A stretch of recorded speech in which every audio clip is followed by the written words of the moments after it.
คนที่ถือทรงกับเมืองลาวนั่นแต่ละคนนั่นเขาเจ้าเฮ็ดอาชีพอีหยังถ้าหากว่าคนอยู่นี้ที่เบิ่งคลิปนี้และมีความกังวลว่าโอ้มื้อนึงถ้าหากว่าเฮาถือทรงกับเมืองลาวเนี่ยเฮาสิไปสร้างอาชีพ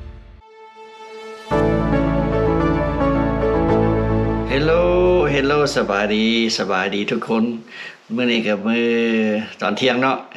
สบายดีแม่บ้านสบายดีบุญสบายดี FC ทั้งภายในและต่างประเทศเนาะพี่น้องมื้อนี้ก็วันทิศหันษาอากาศก็ดีเนาะอากาศก็บ่หนาวบ่ร้อนพอดีเย็นๆอากาศแนวนี้คือฮ้อนปุ่นทรงเฮือบ้านเฮาเนาะพี่น้องตอนนี้มื้อนี้เป็นวันอาทิตย์อยู่เมืองลาวก็สิเป็นวันอาทิตย์กลางคืนแต่ว่ามื้อนี้ได้ยินข่าวว่าเป็นบุญชมเฮือบ้านจอมแจ้งเนาะเป็นตะมวนนำเพิ่นเนาะพี่น้องเนาะคิดว่าตอนนี้ทุกคนก็คือสิแยกย้ายพากันเมื่อละเพราะว่ามื้ออื่นก็ต้องเตรียมตัวไปการแต่ว่ามื้อนี้เฮาก็สิมาเล่าเรื่องว่าคนที่ถูกส่งกลับเมืองลาวนั่นแต่ละคนนั่นเขาเจ้าเฮ็ดอาชีพอีหยังถ้าหากว่าคนอยู่นี้ที่เบิ่งคลิปนี้และมีความกังวลว่าโอ้มื้อนึงถ้าหากว่าเฮาถูกส่งกลับเมืองลาวเนี่ยเฮาสิไปสร้างอาชีพอีหยังไปทำมาหากินแบบใดเนาะพี่น้องแต่ว่าตอนณปัจจุบันนี้ประเทศลาวเฮาทางรัฐบาลเพิ่นก็เปิดกว้างยินดีต้อนรับเอาทุกคนที่กลับบ้านเนาะเพื่อไปพัฒนาประเทศชาติพัฒนาแบบใดก็คือพัฒนาจากน้อยไปหาใหญ่นี่แหละเนาะพัฒนา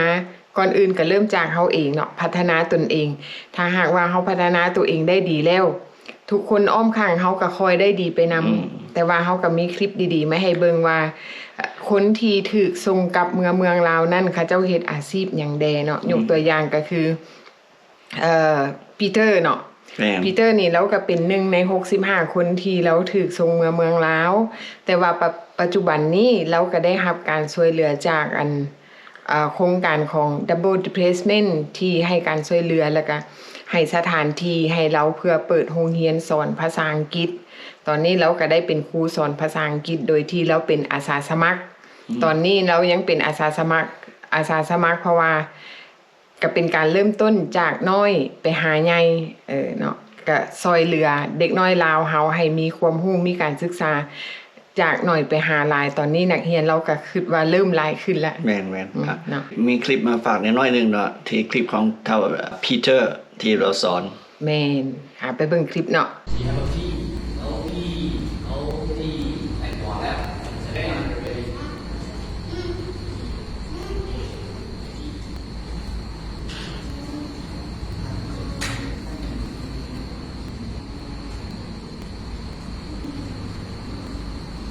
พี่น้องหลังจากเห็นคลิปของปีเตอร์เนาะเราก็สอนเด็กน้อยแต่ว่าตอนนี้เราก็ต้องการความช่วยเหลือจากพี่น้องลาวเฮานี่แหละบ่ว่าอยู่ทั้งภายในและต่างประเทศเนาะถ้าหากว่าผู้ใดต้องการอยากซัพพอร์ตหรือว่าต้องการอยากสนับสนุนเพื่อช่วยเหลือเรื่องอุปกรณ์การเรียนอุปกรณ์การสอนให้แก่เด็กน้อยหรือว่าไปซื้อแบบขนมสแน็คจังซี่นะแบบว่ามีน้ำใจเล็กๆน้อยๆที่ก็ไปให้เด็กน้อยมีกำลังใจไปโรงเรียนแม่เนาะแล้วก็ซอยเหลือปีเตอร์เรื่องอุปกรณ์การสอนเพราะว่าเราไปอยู่พุ่นเราก็ต้องการความช่วยเหลือแบบว่าต้องการปึ้มสำหรับในครูเพื่อไปซอยเหลือเด็กน้อยบ่จังซี่ลิงก์ลิงก์หาก็เชื่อว่าทางลุ่มนี่ล่ะdouble replacement ลิงก์อยู่ทางลุ่มจะเป็นรูปของเป็นพระคันไผบ่เข้าใจว่าสิโดเนตไปแบบใดติดต่อมาหาทางเฮาสิส่งลิงก์ไปให้โดยตรงเนาะพี่น้องอันนี้เฮาก็ฝากไว้เนาะนอกจากว่าพีเตอร์เราซอยเหลือเด็กน้อยแล้วล่ะความใฝ่ฝันของเราก็คือเราก็อยากเป็นนายครูแม่นเนาะเราหักในการสอนว่าซั่นซะเราก็อยากเฮ็ดอาชีพที่เป็นครูสอนภาษาอังกฤษแต่ว่าตอนนี้เรายังขาดต้นทุนขาดการช่วยเหลือเนาะอันนี้ก็ผู้ใดมีน้ำใจก็ซอยๆกันเนาะพี่น้องเนาะเพื่อสร้างอาชีพใหม่สร้างโอกาสให้ทั้งในครูและก็ให้ทั้งเด็กนักเรียนเนาะว่าถึงพีเตอร์เนาะครับก็เคยได้ไปสัมภาษณ์เพิ่นทีนึงตอนนั้นเฮาก็บ่ได้นัดเพิ่นแบบคักๆนะเฮาไปเจอแบบด้วยบังเอิญที่อยู่ปากซันมอแม่นน่ะแต่อันนี้สิ่งทุกอย่างที่เพิ่นเล่าให้ฟังว่าจุดหมายปลายทางความ จุดหมายของเพิ่นความฝัน ความฝันของเพิ่น เพิ่นสิเป็นครูสอนเด็กน้อย แม่นเนาะได้เฮาก็ได้มาเห็นคลิปของเพิ่นเฮาก็ดีใจว่าความฝันของเพิ่นโดยที่มีการสนับสนุนจาก Double Depressment ที่ให้การสนับสนุนให้โอกาสและก็ให้การช่วยเหลือสร้างฝันไปนํกันเนาะ แม่น นอกจากว่าพีเตอร์แล้วเนาะเฮาก็ยังมีคลิปของไอ้คำเนาะไอ้คำนี่เราก็มีเวียกประจำของเราก็คือเป็นเมคานิก สร้างแปลงรถ สร้างแปลงรถแล้วนอกจากเป็นสร้างแปลงรถแล้วเราก็ยังเวลาว่างของเราหลังจากเลิกเวียกแล้วเราก็ยังมาซอยเหลือเด็กน้อยในชุมชนก็คือเป็นอาจารย์สอนภาษาอังกฤษนอกจากสอนภาษาให้เด็กน้อยแล้วเราก็ยังพาเด็กน้อยไปทัศนะถือว่าเป็นการดีกันถือว่าเป็นความรู้รอบตัวเนาะจากพาเด็กน้อยอยู่ในชุมชนที่อยู่เขตออกไปชานเมืองน้อยนึงสิว่าชนบทก็บ่แม่นออกไปนอกชานเมืองน้อยนึงเข้ามาเที่ยวอยู่ภาคสั้น แม่น พาเด็กน้อยมาเปิดหูเปิดตา ถือว่าเป็น Check out this mall. We took a bus from Kangwon over here. สบายดีนะครับสบายดีครับสบายดีสบายดี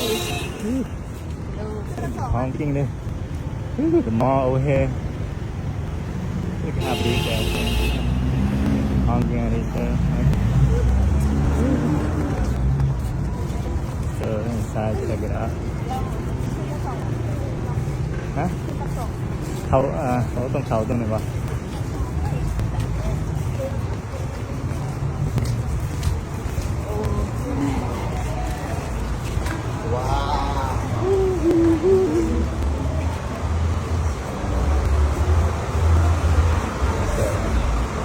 มีแต่ประตูเดียวเขานะลานโดยดีนี่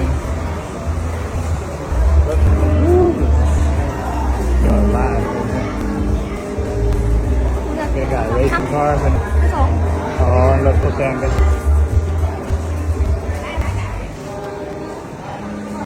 ซีแปลว่า cat cat แปลว่า cat นั่นแหละตัว C A T E แปลว่า dog D O G dog elephant so elephant ตัว E L E P H A N T S elephant ตัวยัง The kid want to sing the nation song in loud อะไรฮะ เราสู่ตัวนาซื่อสู่สุนใจรวมแรงรวมจิตรวมใจ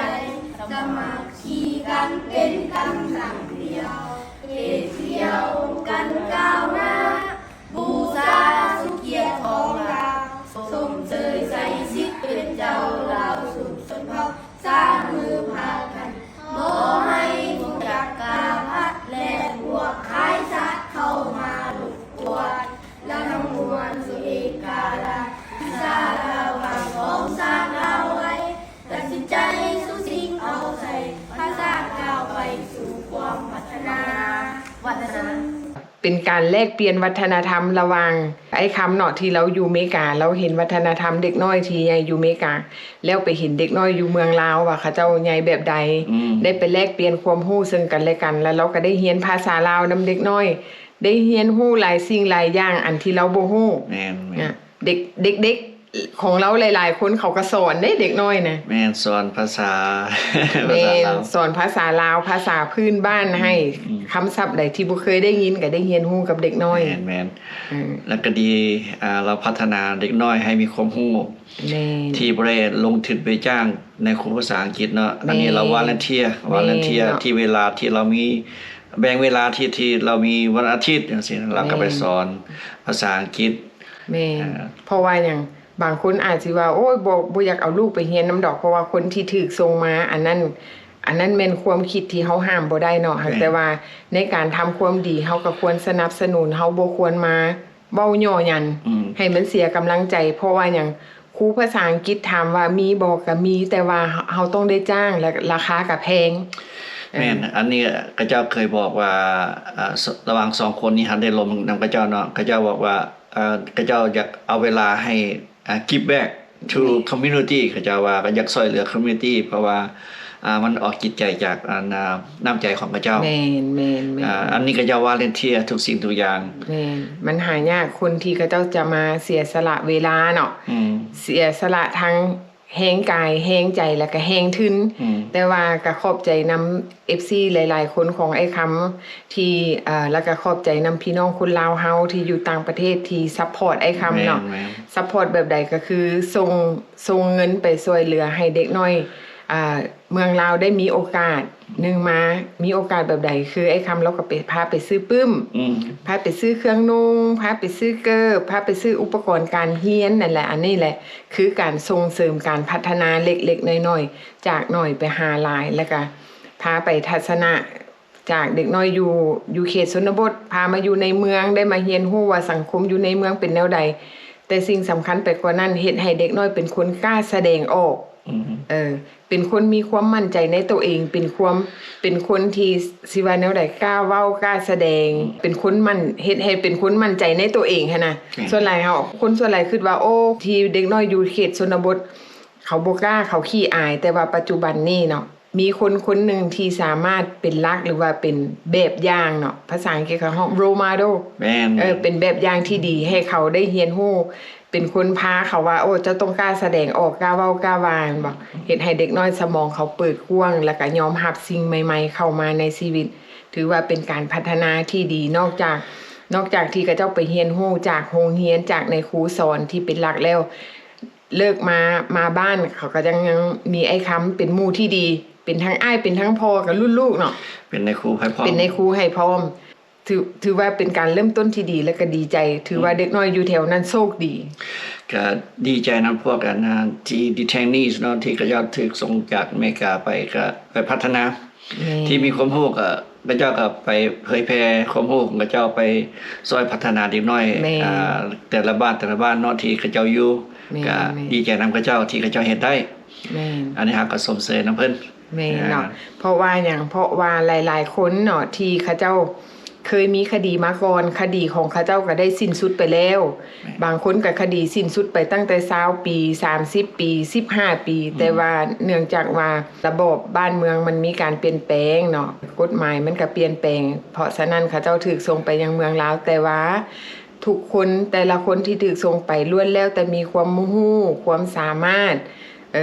เขาอาจจะบ่ฮู้ว่าเขาเจ้ามีความรู้อย่างใดแต่ว่าแต่ละคนเขาเจ้ามีความรู้ความสามารถเฉพาะทางของแต่ละคนแล้วก็มีหลายๆอาชีพที่แตกต่างกันไปก็คือยกตัวอย่างคือพีเตอร์ก็เป็นในครูเนาะสอนภาษาอังกฤษคือให้คำกับแปลงโลดแล้วก็สอนภาษาอังกฤษและนอกจากนั้นก็ยังมีอีกคนนึงเนาะเราซื้อพงอันนี้เราก็ไปเฮ็ดเวียกเราก็ได้เวียกที่ไปตั้งแผงโซลาร์เซลล์เนาะอันนี้ก็เป็นความรู้ความสามารถของเราอีกอย่างนึงเราก็ได้มีเวียกเฮ็ดงานทำแล้วก็ยังมีอีกหลายๆคนที่กำลังซอกเวียกเฮ็ดงานทำอันนี้ขึ้นกับว่าประชาชนลาวเฮาอยู่ทางประเทศลาวพี่น้องลาวเฮาจะให้โอกาสเนาะให้เวียกเฮ็ดงานทำเพื่อว่าให้เขาเจ้าได้สร้างเนื้อสร้างตัวให้อาชีพใหม่แก่เขาเจ้าเนาะ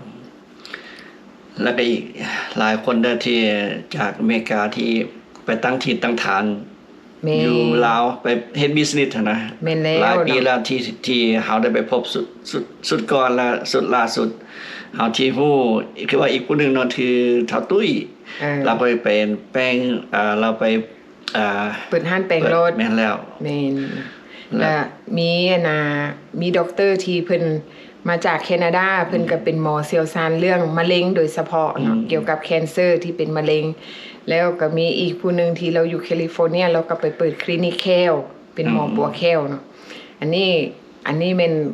เฮายกตัวอย่างให้ฟังนอกจากว่าคนที่ถูกส่งกลับไปยังประเทศลาวที่มีความรู้ความสามารถแล้วคนที่มีความรู้ความสามารถอยู่อเมริกาเพิ่นก็ยังกลับคืนเมื่อบ้านเกิดเพราะว่าเขาเจ้าคิดว่าชีวิตอยู่นี่มันอิ่มโตแล้วอยากไปพัฒนาอยากไปใช้ชีวิตอยู่เมืองลาวอยากไปอยู่กับครอบครัวอยู่กับพี่กับน้องอยากไปใช้ชีวิตที่เขาเจ้าคิดเห็นแต่สมัยยังน้อยที่บ่ได้อยู่บ้านบัดนี้อยากกลับคืนเมื่อบ้านเกิดอยากไปสร้างสาพัฒนาอันนี้ก็เป็นอีกอาชีพนึงอันนี้ก็เป็นอีกอันนึงที่หลายๆคนอยากกลับไปอันนี้หลายคนได้ที่เขาเจ้ากลับไปวิทาอยู่ลาวเนาะไปซื้อดินซื้อเฮือน แม่ เป็นปลูกเป็นฟาร์มเป็นหยัง แม่ แต่ยังอีกหลายๆคนที่เฮาได้ลงนำเพิ่น FC เฮาว่าอายุสำนี้แล้วว่าใกล้จะรีไทร์แล้วนะเพิ่นก็อยากกลับไปบ้านไปรีไทร์อยู่บ้านเฮา แม่ เพิ่นก็ขอบใจนำเฮาเนาะว่าที่เผยแพร่ว่าบ้านเฮาเปิดกว้างขวางแล้วรัฐบาลบ่คือสมัยแต่เก่าเนาะ แม่ เดี๋ยวนี้เพิ่นก็เปิดกว้างขวางแล้วก็สิได้ดุงดึก อยากลงทุน ลงทุนเลยว่าจะไปรีไทร์อยู่บ้านเฮาหลายๆคนให้เปิดหูเปิดตากว้าง แม่ เห็นว่าเพิ่นต้อนรับเอาเฮาคืน แม่ สิไปรีไทร์แบบใดก็ได้ แม่นเนาะผู้ใดที่คิดว่าอยากจะไปยามบ้านก็ลองเบิ่งเนาะ แม่น ลองไปเบิ่งก่อนเนาะเพราะว่า10ปากเว้าบ่ทอตาเห็น อืม 10ตาเห็นบ่ทอมือคำเนาะไปลองเบิ่งเนาะพี่น้องเนาะอันนี้ก็เป็นคลิปดีๆที่เฮามาฝากให้ทุกคนได้เบิ่งว่า ถ้าหากว่าคนใดที่มีความกังวลว่า ถ้าหากว่าถูกส่งเมืองลาวแล้วจะไปเฮ็ดอาชีพหยังอันนี้ก็เป็นอาชีพตัวอย่าง ให้หลายๆ คนได้เห็นโดยที่บ่ต้องกังวลว่าเมืองลาวสิเฮ็ดอาชีพหยังขอเพียงแต่ว่า ถ้าหากว่าเฮาเมื่อตกฮอดเมืองลาวแล้วเฮาก็ไปปรับตัวปรับสภาพให้เข้ากับสภาพการบ้านเมืองกับสิ่งแวดล้อมหลังจากปรับตัวได้ระหว่าง6เดือน5ปีนึง